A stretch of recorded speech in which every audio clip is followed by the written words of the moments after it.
Yun o.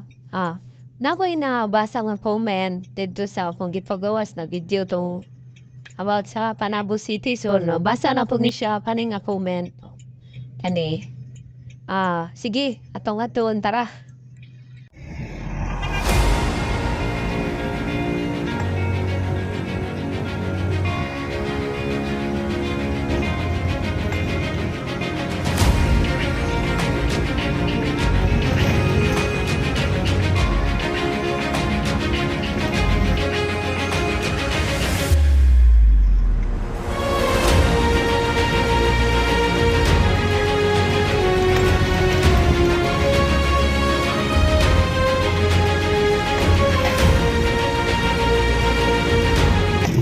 Ayun mga mamanser, ito na pinuntahan na natin yung request nyo. Ang sabi doon sa unang nag-post, post nyo pa lugar nyo, dapat ni namang lubak ang highway ninyo. Panabo to Tadico Road, parang songkaan ang daanan. Ang dami pong nadidiskrasya ng mga motorista dahil sa lubak-lubak na kasada. Ayan mga mamanser, ito na nahihilo na rin ako sa lubak na kasada dito. Grabe din naman po ito.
Ayan, makikita niyo mga ma'am and sir. Oo nga, talagang marami ang madidiskrasya ang mga motorista dito. Tingnan niyo naman ang daanan. As in, sobrang lubak-lubak po.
Kalbaryo po, ito sa mga dumadaan dito.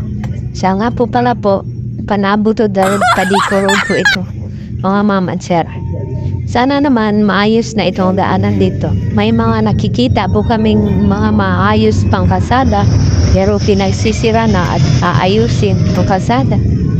Marami pong masira-sirang kalsada na dapat ayusin. Bakit doon pa sa kalsada napakaayos pa naman?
nagtatanong-tanong po kami sa mga tao doon.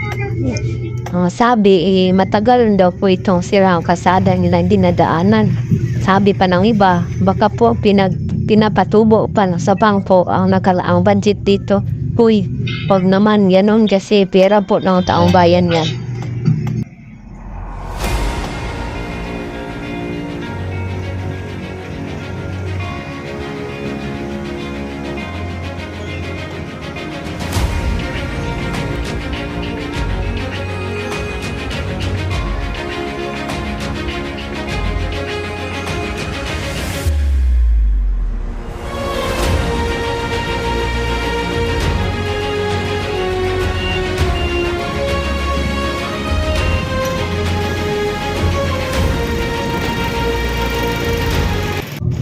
Yun, tunay nga talagang magugutom ka kung ganito kalubak-lubak yung kalsada na dadaanan mo.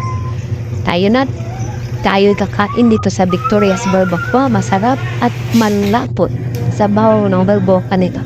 Dito lang yan po, located po sa in front o Anabu Bus Terminal. Let's go! Kain na po tayo mga mama and sir.